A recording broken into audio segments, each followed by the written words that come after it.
E aí pessoal, tudo bem? Estamos aqui para mais uma aula no nosso canal Matemática Integral. Eu sou o professor Alderi Júnior e iremos aqui continuar o nosso estudo de funções. Nessa nossa aula, traremos a segunda parte da noção inicial do que é uma função.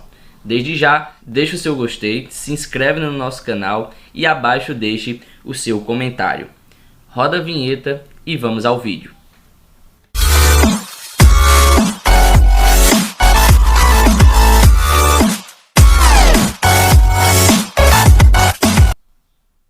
Vamos começar falando sobre função par e função ímpar. Vamos iniciar aqui falando sobre função par. O que é uma função par? Será uma função par a relação onde o elemento simétrico do conjunto domínio tiver a mesma imagem no conjunto de chegada. Ou seja, uma função será par se o f de x for a mesma coisa do que o f de menos x. Como assim? Trazemos aqui um exemplo, né? A função que vai de A em B, ou seja, A é o domínio e B é o contradomínio, com o domínio A, o conjunto de saída, tendo os elementos menos 2, menos 1, 0, 1 e 2, e o contradomínio B, conjunto de chegada, né, tendo os elementos 1, 2 e 5, ela é definida pela fórmula f de x é igual a x ao quadrado mais 1. Se você pegar o menos 2 e substituir o x por menos 2, substituir o x por menos 1, substituir o x por 0, o x por 1 e o x por 2, vocês vão obter o seguinte diagramazinho. O valor de A e o valor de B, que eu tenho o conjunto A e o conjunto B, e aqui nós temos as relações, certo? Vamos perceber o seguinte, pessoal, que nesse caso, ó, o menos 2 aqui, ó, lá no domínio, e o 2 não são simétricos? Não são opostos? Eles têm, lá no contradomínio, a sua imagem é a mesma. Ou seja, elementos simétricos nesse caso, 2 e menos 2, têm a mesma imagem lá no contradomínio. O menos 1 e o 1 têm a mesma imagem também lá no contradomínio. Ó, podemos perceber isso aqui. Então, quando isso acontece, quando você tem elementos simétricos no domínio que têm imagens iguais lá no contradomínio, nós chamamos essa função, esse tipo de função, de uma função par. Uma observaçãozinha. Já que para que ela seja par, não é preciso que o f de x seja igual ao f de menos x, então vamos substituir. Ao invés de ter essa função aqui, essa formulazinha como f de x, vamos obter um f de menos x, certo? Ó, então, ao invés do x, eu vou colocar quem? Menos x. Então, nós vamos ficar com isso aqui. Ó.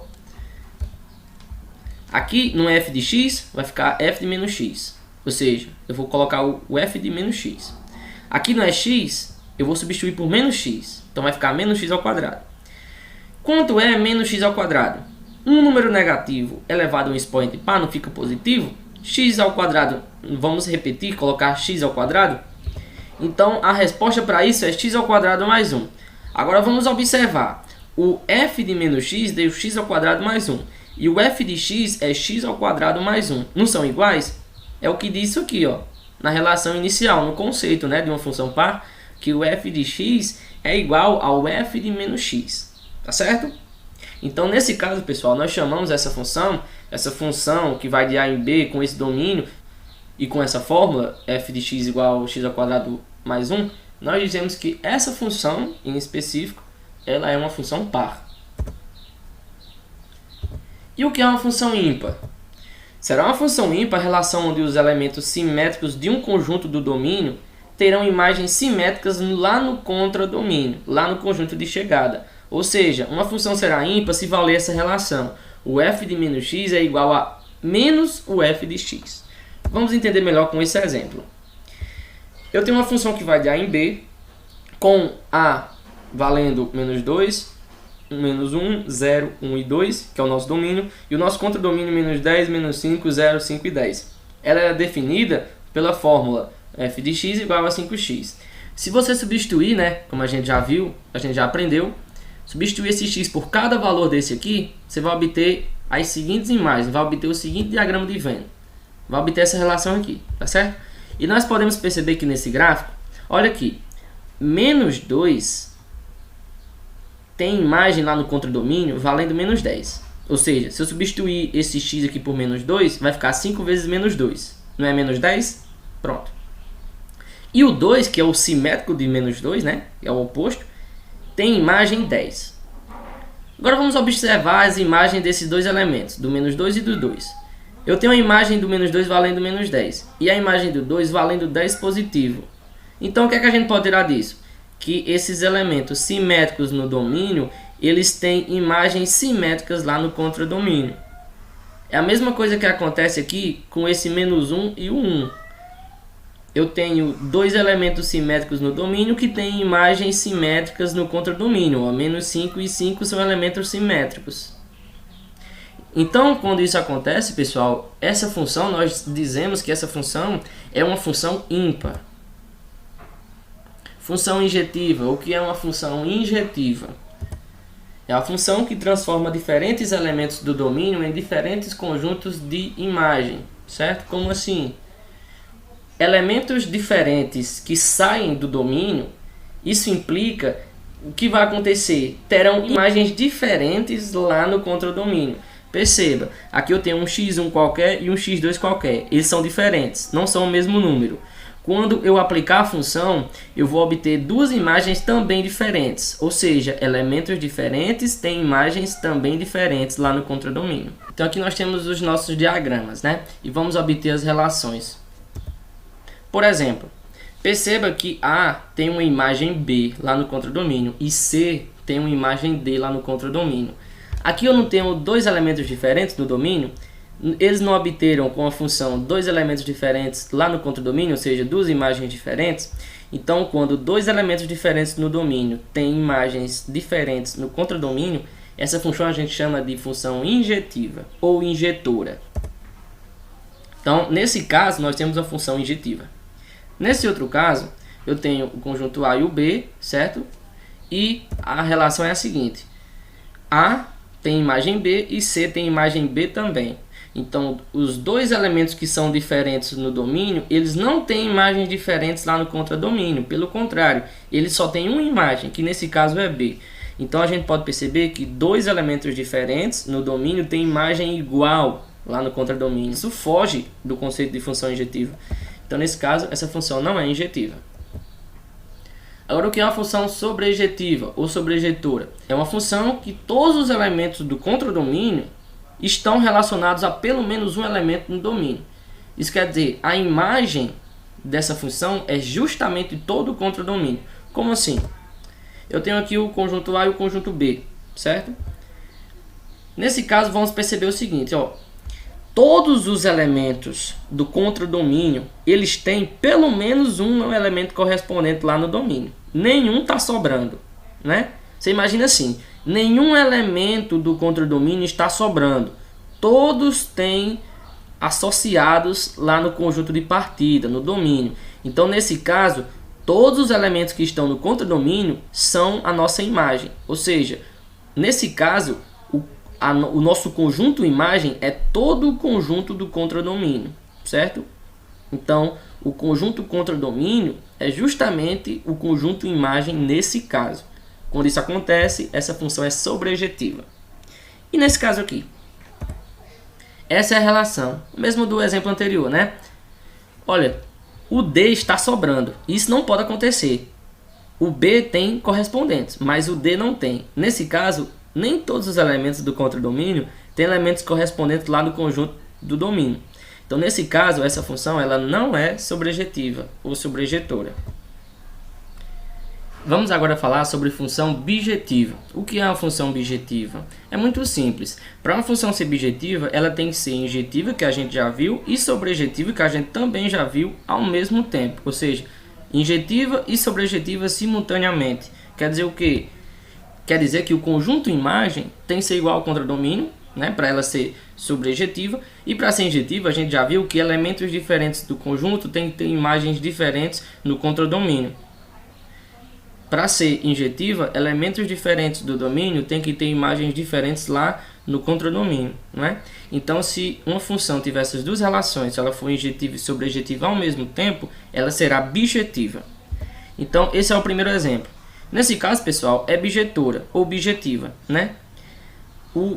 Todos os elementos de A, ou seja, elementos diferentes de A, tem imagens diferentes em B. Então, ela é injetiva. E todos os elementos de B, do contradomínio, tem pelo menos um associado lá no conjunto de partida, lá em A. Então, o conjunto imagem é o próprio contradomínio. Então, ela é sobrejetiva. Então, se ela é injetiva, como a gente já viu, e sobrejetiva, ao mesmo tempo, ela vai ser bijetora. Agora, nesse segundo caso, ela não vai ser bijetora. Por quê? Vamos perceber que elementos diferentes têm a mesma imagem lá no conjunto de chegada. Então, ela não é injetiva. Nós podemos ver também que tem um D sobrando aqui no contradomínio. Para ser sobrejetiva, isso não pode acontecer. Todos os elementos têm que ter pelo menos um associado lá no conjunto de partida. Então, ela nem é injetiva e nem é sobrejetiva. Então, ela não é bijetora. Ah, mas se, por exemplo, for injetiva e não for sobrejetiva, dá no mesmo. Para ser bijetiva, ela tem que ser injetiva e sobrejetiva.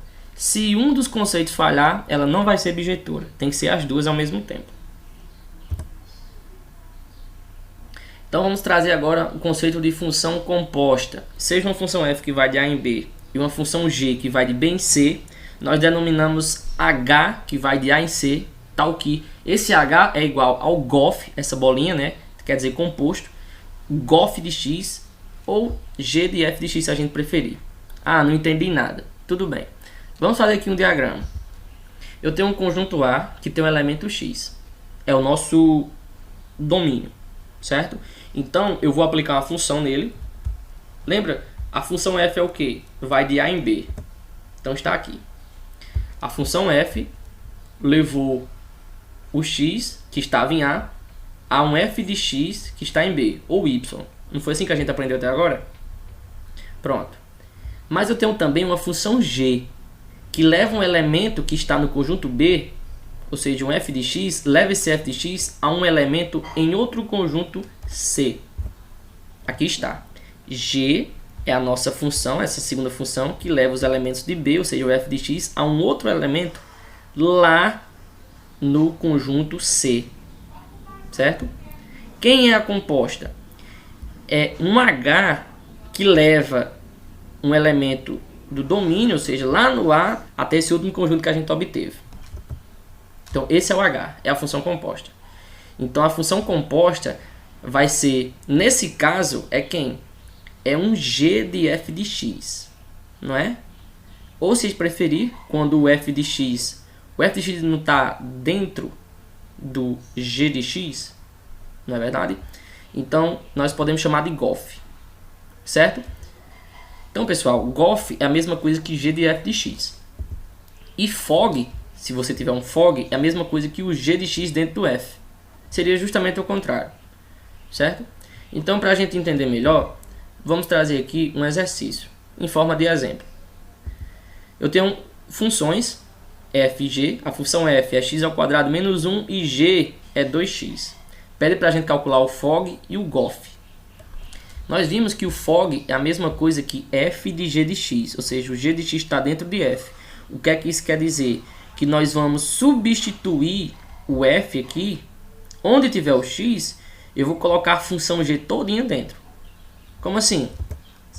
Perceba, aqui eu tinha x² menos 1. Ao invés de colocar esse x, eu não estou substituindo o x por g de x. Olha aqui, ao invés de f de x, eu tenho f de g de x. Quer dizer que o g de x vai substituir o x. Então aqui eu tenho um x apenas. Então eu vou colocar a função g todinha dentro. Mas quem é a função g? É 2x. Então esse 2x vai substituir o x. Certo? Então ao invés do x eu coloquei o 2x. Repetir o quadrado, menos 1. 2x² é 4x². Repete o menos 1. Essa é a resposta. Então, o fog ou f de g de x é 4x² menos 1 nesse caso. Agora vamos calcular o gof, que é a mesma coisa de g de f de x, né? Quer dizer que o f de x está dentro do g. Então, ao invés de fazer g de x, nós vamos substituir o x por toda essa função, todo o f de x. Então, vai ficar g de f de x, que é o gof, né? Igual a 2 vezes quem vai ser o x. Nós vamos substituir o x por f de x. Então, no lugar do x, nós vamos colocar a função f de x, que é x² menos 1. Vai ficar assim. Perceba que ao invés de colocar o x nesse caso, eu coloquei a função f todinha aqui dentro. Ficou x ao quadrado menos 1, certo? Aí é só fazer as continhas. Fazendo a distributiva, né? Eu vou ter que o g de f de x é igual a 2x ao quadrado menos 2. Função inversa. Uma função f que vai de a em b, ou seja, A é o domínio e b o contradomínio, ela é invertível se e somente se, ou seja, apenas dessa forma, se ela for bijetora. Então, ela só pode ser invertível, admitir uma inversa, digamos assim, se ela for bijetora. E a gente já viu o que é bijetora, né? Para uma função ser bijetora, ela tem que ser injetiva, ou seja, ter elementos diferentes que tenham imagens diferentes, né? E tem que ser sobrejetiva, que a gente já viu que é quando todos os elementos do contradomínio são imagens de pelo menos algum elemento lá no domínio. Então, se isso acontecer, ela vai ser bijetora, e se ela for bijetora, ela admite uma inversa, ela é invertível. Então, aqui eu trago exemplos. Seja uma função que vai de A em B, nós vamos fazer o seguinte. O f de 1 é igual a 6, o f de 2 é igual a 7, o f de 3 é igual a 8, e nós vamos montar o nosso diagrama. Isso aqui é uma função genérica, e essa função ela tem essas relações. É uma função que a gente não informou, que quando você substituir o x por 1, você vai obter uma imagem 6, quando substituir por 2, você vai obter uma imagem 7, e quando você substituir por 3, você vai obter uma imagem 8. Ok? Então, fazendo essas relações, quando o x é 1, a imagem é 6, quando o x é 2, a imagem é 7, e quando o x é 3, a imagem é 8. Certo? Então, essa função, ela é bijetora? É. Por quê? Ela é injetiva, olha, porque todos os elementos são diferentes no conjunto do domínio. Tem imagens diferentes lá no contradomínio, né? Que é o conjunto B. E todos os elementos lá do contradomínio, eles têm pelo menos um associado lá no domínio. Então, ela é sobrejetiva. Então, ela é injetiva e sobrejetiva, portanto, é bijetora. Então, essa função, já que é bijetora, como diz aqui em cima, ela admite o inversa. Vamos achar a inversa dela. A inversa, pessoal, nós vamos representar por f de menos 1. Essa é a notação. Na função original, f, ela ia de A até B, né? A sua inversa, ela vai de B até A. Ela vai fazer o caminho contrário. Então, o que é domínio vira contradomínio. E por aí vai. Vice-versa, né? Já que quando a gente substitui o x por 1 na função original e obtém o 6 como imagem, agora vai ser o contrário. Quando esse 6 que era imagem, ele vai virar domínio, ele vai vir para cá. E esse 1 que ele estava no domínio, ele vai vir para a imagem. É só inverter, vai ficar assim, ó. Era f de 1 virou 6. Agora vai ser o f de menos 1, que é a inversa, era 6 e vai virar 1. E assim nós vamos trocando. O que a imagem vira, vai para o elemento lá no domínio, e o elemento que estava no domínio vira a imagem. Então aqui a imagem era 7, agora a imagem vai ser o 2, né?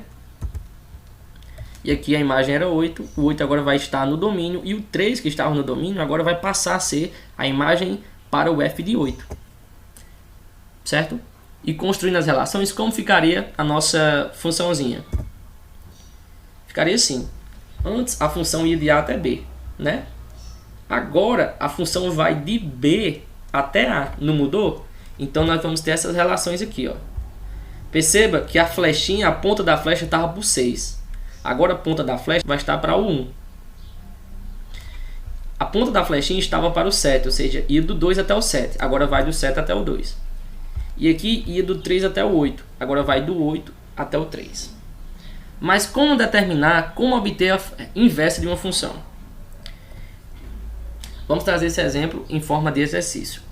Então, pede para a gente achar a inversa dessas duas funções bijetoras. Então, essas funções, a questão já está garantindo que são funções bijetoras. Então, por ser funções bijetoras, elas admitem inversas. Não é isso? Então, nesse item A, vamos calcular a sua inversa. Pessoal, é muito simples. Você só precisa trocar o x pelo y. Lembra que no domínio eu tenho os elementos x, né? E no contradomínio eu tenho os elementos y. Na função original aqui, ó, preste atenção. Era de A até B. Ou seja, tudo que estava no domínio, os elementos iam para o contradomínio e obtinham a sua imagem. Então o que acontecia? Um elemento saía do conjunto A, o domínio, e ia até o contradomínio, obtinha a imagem. Não era assim? Agora vai ser o seguinte: tudo que for x vai ser y, porque o x não vai estar mais no domínio, vai estar agora no contradomínio. E o y não vai estar mais no contradomínio, ele vai ser domínio agora. Não é verdade? Ó, os elementos de B agora, ao invés de ser imagem, não vão passar a ser o elemento de saída. E os elementos que estavam no domínio, ao invés de estarem no domínio, agora eles não vão ser imagem, na nossa inversa. Então é muito simples. Onde tiver o x, você vai trocar pelo y. E onde tiver o y, você vai trocar pelo x.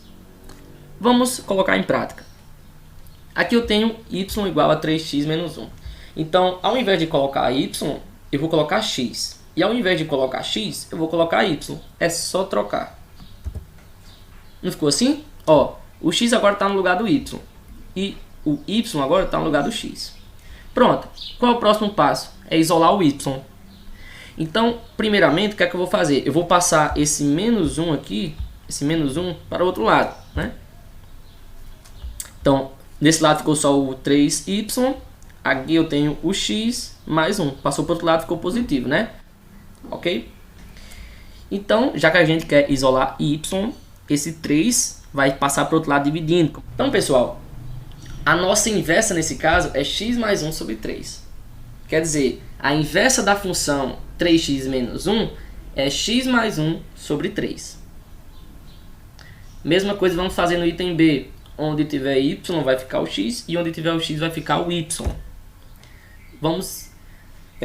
Podemos observar, né, que o x está no lugar do y nesse caso e o y está no lugar do x nesse caso.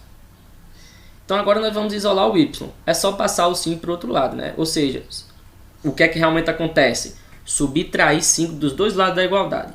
Se eu subtrair 5 aqui, 5 menos 5 vai dar 0. Então cancela. E nesse caso, se eu subtrair 5, vai ficar menos 5 mais x. Então a resposta final é um f de menos 1, ou seja, o nosso y, vai ser igual a x menos 5. Esse foi o nosso vídeo. Espero que vocês tenham gostado. Deixa já o seu joinha, se inscreve no nosso canal e deixa o seu comentário. Até o próximo.